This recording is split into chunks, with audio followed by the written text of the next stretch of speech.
Bon, Jojo, il est énorme là. Bon, j'aimerais bien voir quand même comment t'as évolué depuis la dernière fois. Alors, Tu veux que je fasse tomber ouais, allez, vas-y, vas-y. Ouais. Faut qu'on voit ça quand même.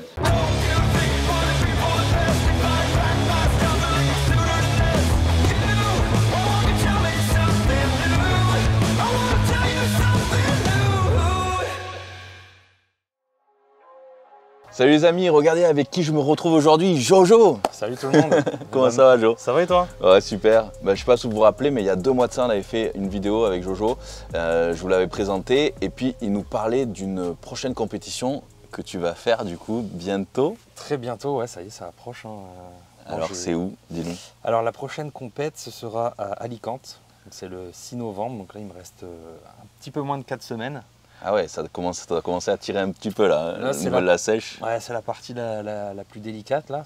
Alors pour ceux qui n'avaient pas suivi peut-être la première vidéo, je vous rappelle donc Jojo Rush qui est pro IFBB en classique physique et tu as eu ta carte pro, on va le rappeler, il y a 2 ans, c'est ça?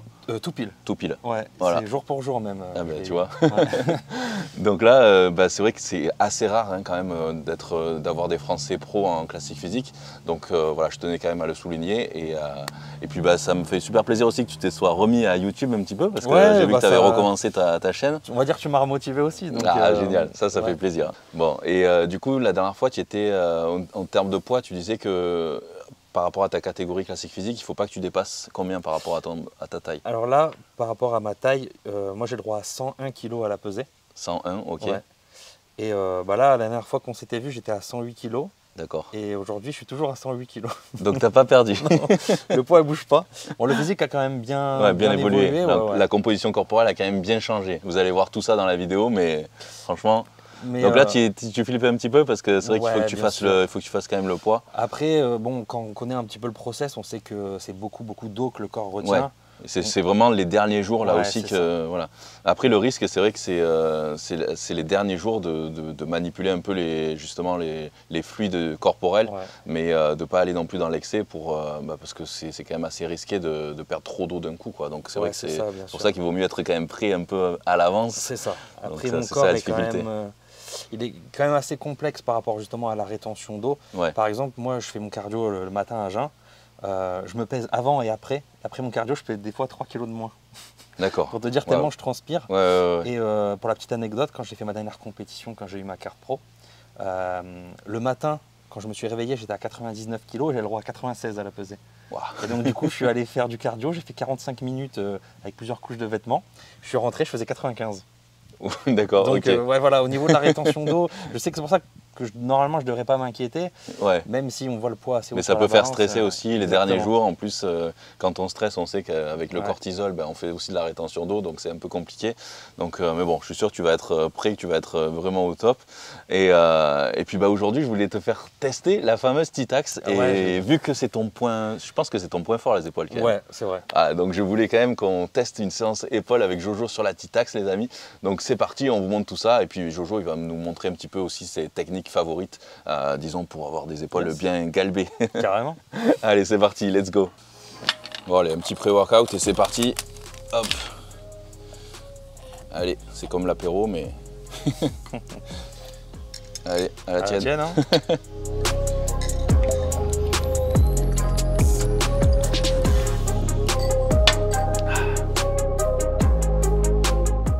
Voilà, moi du coup, je m'échauffe avec les haltères. J'ai mon petit rituel d'échauffement haut du corps. Donc là, je fais des petites rotations comme ça de l'humérus. Ouais. Le but, en fait, c'est de faire de la friction dans l'épaule pour faire monter la température corporelle, sécréter le liquide synovial. Après, pareil, je chauffe la coiffe des rotateurs. Souvent, je passe directement après en développé militaire debout. Et je fais des petits shrugs derrière comme ça pour chauffer vraiment toute la ceinture scapulaire. Tu disais que tu avais toujours plus ou moins le même échauffement pour chaque groupe musculaire? C'est ça. Bon, en fait, l'échauffement épaule, je le fais à chaque fois que je fais une séance haut du corps. Ouais. Et après, je rajoute un petit truc spécifique. Par exemple, si je fais une séance push ou pec, je fais des petites pompes sur haltère. Si je fais une séance dos, souvent je commence très léger avec un petit tirage où je me fais buste penché avec les mêmes haltères. Ça permet juste d'activer. Mon corps sait ce qui va lui arriver derrière. Et à chaque fois que je m'échauffe, il sait ce qui se prépare, quoi. Exactement. Et pareil, du coup, j'ai mon petit rituel aussi pour ma séance bas du corps, ma séance jambes. Et j'ai jamais eu de problème de blessure grave ou quoi. Donc, Tant mieux, parce que c'est vrai que les épaules, c'est vraiment là où on se blesse le plus souvent. Régulièrement, je sais qu'il y en a beaucoup d'entre vous qui se blessent souvent à la coiffe des rotateurs et tout ça, et c'est souvent un manque d'échauffement aussi. Donc c'est super important et d'avoir sa propre routine. Ouais. C'est vrai que moi, légèrement différente, moi c'est plus, généralement, je fais pas mal de travail ici, notamment aux élastiques, mais bon, après ça c'est pour la coiffe des rotateurs comme on fait d'habitude. Alors après, cet exercice-là, parfois, si on le fait mal aussi, il peut accentuer les douleurs. Donc il faut vraiment le faire voilà, de façon assez correcte. Et puis après, pareil, de ce côté-là. Et ce que j'aime bien aussi faire ensuite, c'est pré-fatiguer les trois faisceaux, en fait. C'est-à-dire que j'aime bien pré-fatiguer, tu vois, les très légers, hein, bien sûr. Je vais pas à l'échec. Mais là, je fais des séries de 10 latérales. Puis après, je passe 10 comme ça en frontal. Et après, pareil, ici en buste penché pour l'arrière d'épaule, comme ça, et j'aime bien, je compte pas ça comme un exercice, c'est juste pour chauffer voilà, mes épaules. Des fois tu te fais aux haltères ou tu fais que la poulie je peux faire aussi aux haltères, mais c'est vrai que j'aime bien la poulie pour, disons, pour échauffer, comme ça, voilà, c'est pas mal. Donc voilà, c'est bon, tu te sens... Bah là c'est parti, on va pouvoir attaquer. Allez, let's go, on va attaquer.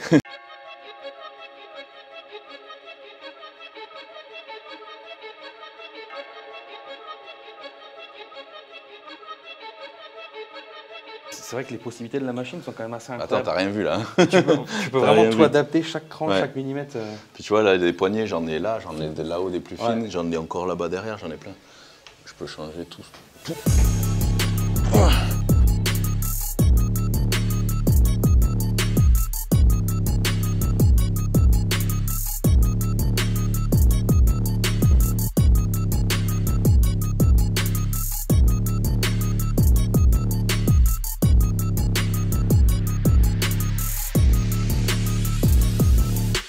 Je t'aide à partir? Allez.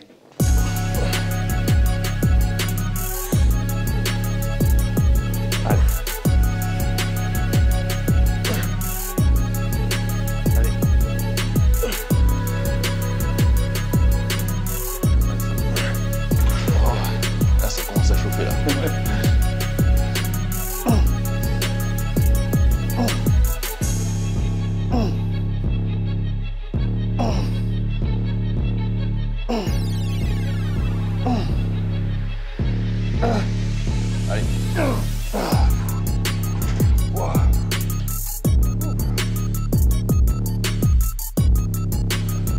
Allez, c'est parti. Allez. 2. 3. 4. Allez. Allez, dernière. Yes.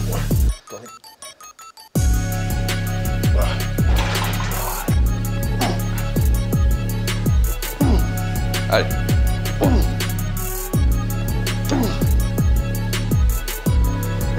Allez, encore. Allez. Allez. Et mine de rien, il y a quand même pas mal de poids, parce que rien que les disques, il y a 120, c'est ça? Bah ouais, du coup, ouais. Et plus les poids ici, plus le poids de la machine, le cadre et tout, on est pas mal.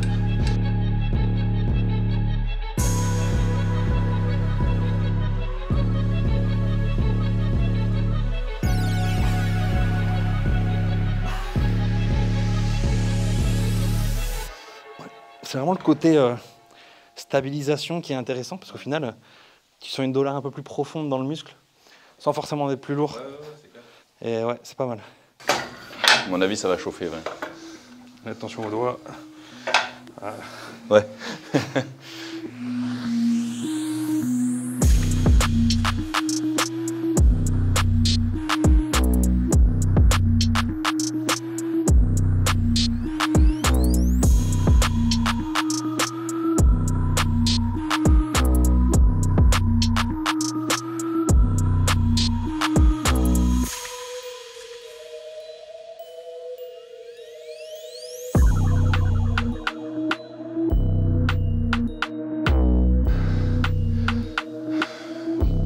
Ces veines sur les biceps là. C'est énorme. Allez. Yes.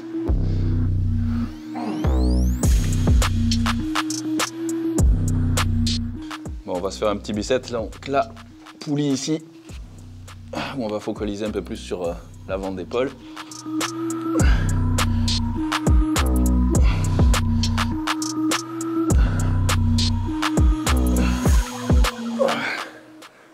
Et on enchaîne de suite. Hop, toujours penché, mais élévation latérale.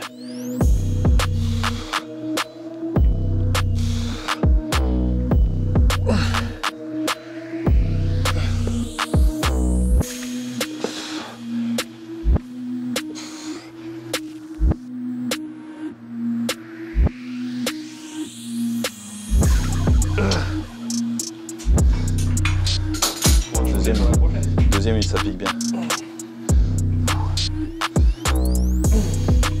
Allez. Ah, remarque. Ah, c'est boule que ça lui fait. Allez. Là, au moins, on peut pas balancer le buste. Il est fixe. On peut pas tricher là.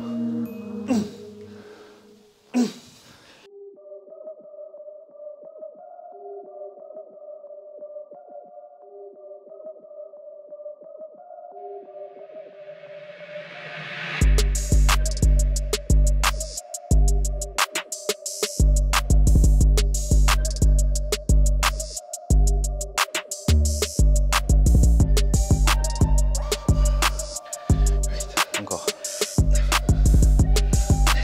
Allez.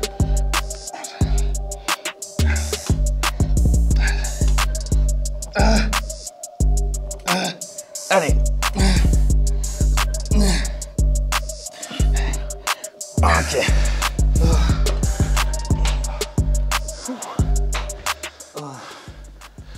Je peux même plus lever mes bras. Bon, pour le arrière d'épaule maintenant, on va finir par un petit superset. Donc là, avec ici la machine T-Tax, on va faire une sorte d'oiseau buste penché ici. Et ça, on va l'enchaîner après derrière avec le butterfly inversé, pec deck. Donc c'est parti. Hop.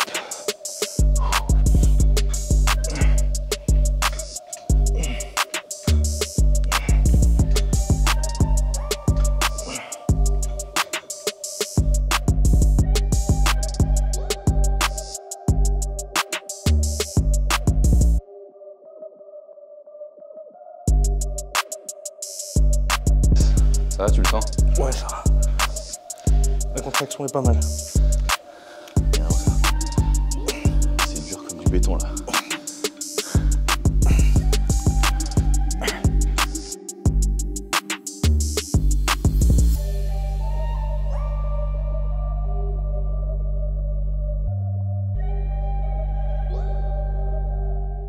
Bon, Jojo, il est énorme là. Bon, j'aimerais bien voir quand même comment t'as évolué depuis la dernière fois. Alors, Tu veux que je fasse tomber? Ouais, allez, vas-y. Ouais. Faut qu'on voit ça quand même.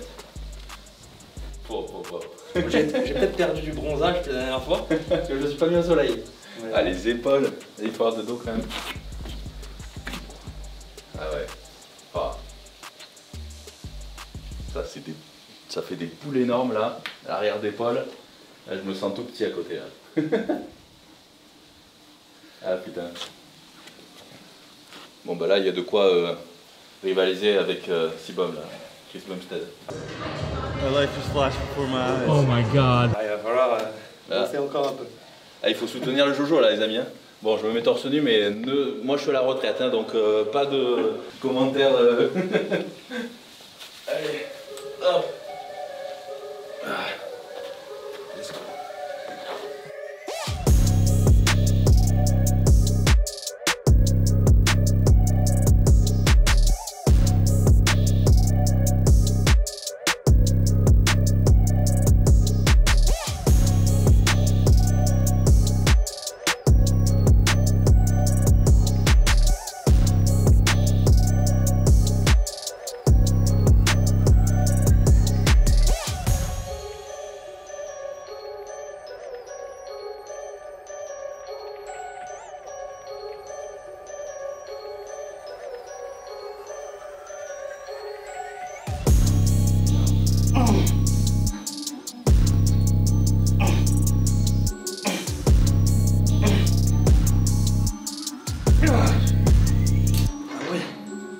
Ah, c'est bien lourd. Je sens bien sûr. Ah, t'as vu? Ah, tu peux y aller, tu peux rajouter des disques, mais je pense que ça suffit. Non, ouais, non, ce poids est pas mal.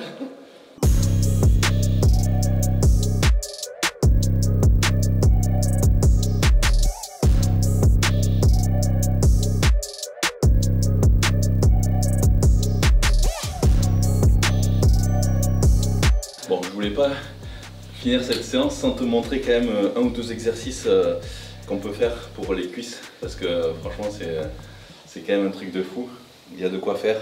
Donc je voulais te montrer juste un ou deux exercices de hack squat comme ça, et tu me dises un peu ce que tu en penses, si jamais tu me diras si tu aurais pu préparer une compète juste avec ça. Ok, carrément, on va tester ça. Ouais, je te montre.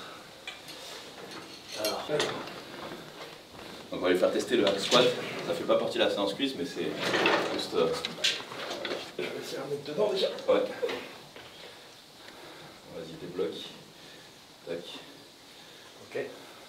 Après tu mets tes mains, soit c'est où tu veux, moi je les mets là. Ouais. Après là t'as des trucs ici, mais c'est un peu galère derrière, je t'avoue que c'est pas... Déjà le mouvement lui-même. Ouais, c'est pas mal. Déjà il y a pas mal d'amplitude. Ouais. Après tu pourrais même encore descendre le plateau pour avoir plus d'amplitude sur... Ça franchement c'est pas mal. Ouais, tu peux y aller au niveau du poids. Bien sûr, il est bien. Là, c'est... Parce qu'après, si tu veux mettre plus d'amplitude par là, ouais. Ça tu m'as dit que tu avais plusieurs échelles. Ah oui, tu veux dire que tu veux les mettre plus loin, c'est ça? Ça regarde, tu peux les mettre là si tu veux. Donc là du coup j'ai fait un deuxième test avec les cales de pied beaucoup plus bas.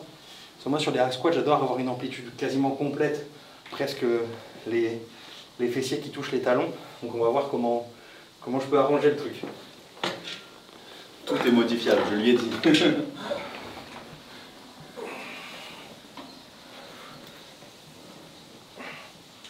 là je suis vraiment sur une grosse amplitude. Ouais, mais du coup tu touches presque les fesses et les talons là, non? Ouais, mais là du coup je limite. Et pour les genoux c'est pas trop... Bah du coup je mets beaucoup moins lourd. Ouais. Et après j'ai l'habitude, je fais beaucoup de mobilité, je prépare beaucoup mes genoux à l'effort. Sur les hack squats ou les presses, j'aime bien avoir une grosse amplitude, pour le coup. Bon, petit dernier, on va tester le squat ici, mais avec la barre guidée ici. Donc là, c'est juste pour le point de repère en fait, du coup ça fait que à peine tu frôles et puis voilà, ça te laisse le temps de... Un petit temps d'arrêt en bas. Après bien sûr, si on veut faire un squat classique sans rien, on va de l'autre côté avec les barres ici et on peut faire un squat normal. Et là c'est vraiment, à la barre guidée, c'est pas mal du tout celui-là, j'avoue. Ah, tu vois, ça fait l'amplitude, je trouve, parfaite, quoi. Il n'y a pas besoin de descendre plus bas, après on se fait mal au dos.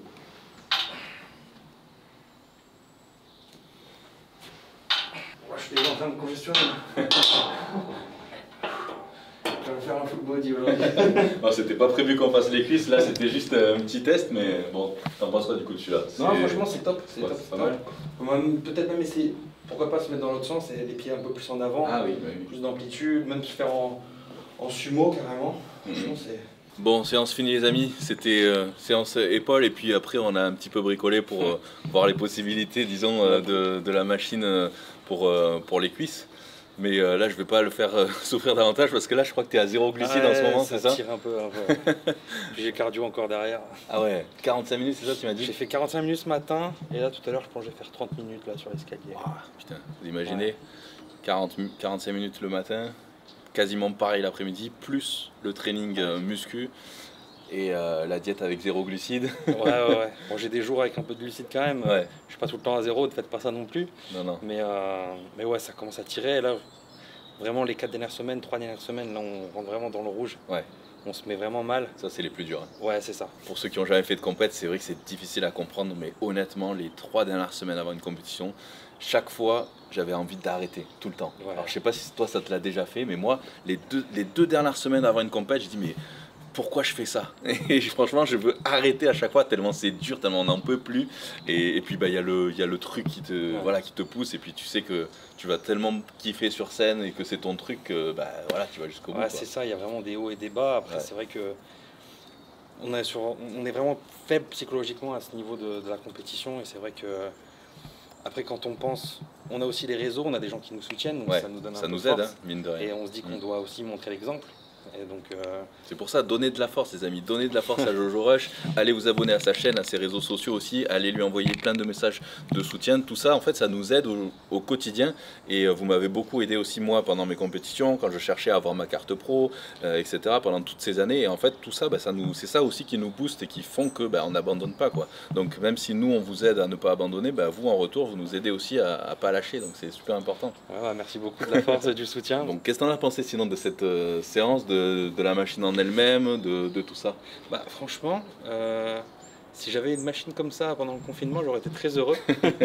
Mais c'est vrai que je pense qu'on a vraiment accès à tout et s'il y a certaines séances où tu n'as pas envie d'aller à la salle, ça remplace entièrement. Tu pourrais te préparer, tu penses, sur un truc comme ça? Ouais, comme je te disais tout à l'heure, il y a possibilité de tout faire pour une préparation. Après, comme je te disais, c'est pas forcément la même énergie quand on s'entraîne tout seul. C'est plus une question de motivation, d'énergie. Ouais, c'est un peu ça. Mais sinon, c'est vrai que, par exemple, moi après, à certains niveaux, quand on a besoin de faire 2 trainings dans la journée ou quoi, c'est vraiment le top. Mais bien sûr, je pense que pour faire une prépa, il y aurait pas de souci. Après, il manquerait un petit peu ce côté social, contact, énergie de la salle. Moi c'est sûr. Les 2 trucs que je reproche à ça, c'est quand on a un home gym, forcément on sort plus trop de chez nous. Donc on gagne certes du temps, mais c'est vrai que pour la motivation, c'est pour ça que moi aussi je continue de temps en temps à retourner en salle parce que j'ai besoin aussi de changer d'environnement, d'avoir cette énergie qu'on retrouve aussi dans les salles, qu'on n'a pas forcément à la maison. C'est très dur quand même psychologiquement de s'entraîner à la maison. Et puis après c'est vrai que pour avoir une machine comme ça dans un petit endroit de 25 mètres carrés, forcément il y a des ajustements, des changements à faire d'un exercice à l'autre et de temps en temps, c'est vrai que quand si on connaît pas la machine, si je te laisse comme ça tout seul sans connaître la machine, c'est galère. J'ai vu que tu avais toutes tes marques, mais c'est vrai que les dispositions, les changements d'accroche, de poulie, en fait on n'a pas de récup, c'est-à-dire que pendant la récup on s'en sert pour faire des changements, donc c'est bien pour sécher, mais c'est vrai que c'est le seul truc, mais en fait c'est normal, on peut pas avoir autant de possibilités d'exercice dans un si petit endroit sans avoir des ajustements à faire, donc voilà, c'est le seul truc, mais sinon c'est pour ça que je continue à aller en salle, mais voilà, du coup allez, on va soutenir Jojo pour sa prochaine compétition qui aura lieu en novembre, donc à Alicante, c'est ça? Et puis j'espère te voir qualifié à Olympia. Donc Olympia cette année c'est en décembre? C'est ça, ouais. Donc, et à Las Vegas. Ouais, c'est ça. Ça fait depuis le confinement, en fait, depuis la pandémie, qu'il n'y a pas eu à Las Vegas le Mister Olympia. J'aimerais vraiment y aller cette année. Je ne sais pas si je pourrais. Ça va être en décembre, mais en tout cas, ça serait vraiment un plaisir. Et en plus de t'y voir, ça serait vraiment génial. On verra, on va essayer. Bon, si ce n'est pas cette année, on visera l'année prochaine. Mais le but, c'est déjà aussi de découvrir la scène pro, c'est clair. De se mesurer un petit peu. Et après, on verra. On n'y va pas perdant. On va essayer de faire le job. Génial. En tout cas, merci encore d'avoir partagé cette séance avec moi. J'espère que vous aurez apprécié cette vidéo, les amis. En tout cas, n'oubliez pas de vous abonner à la chaîne de Jojo Rush, à ses réseaux sociaux aussi. Allez le soutenir au maximum pour sa compétition. Il faut que ça soit notre Français qui aille se qualifier pour le Mister Olympia cette année. Là, il le faut. Donc, allez le soutenir au max. N'oubliez pas aussi de vous abonner à la chaîne, de commenter un maximum, partager. Et puis, on se retrouve très vite pour de nouvelles vidéos. En attendant, ne lâchez rien. Bye, les amis. Salut.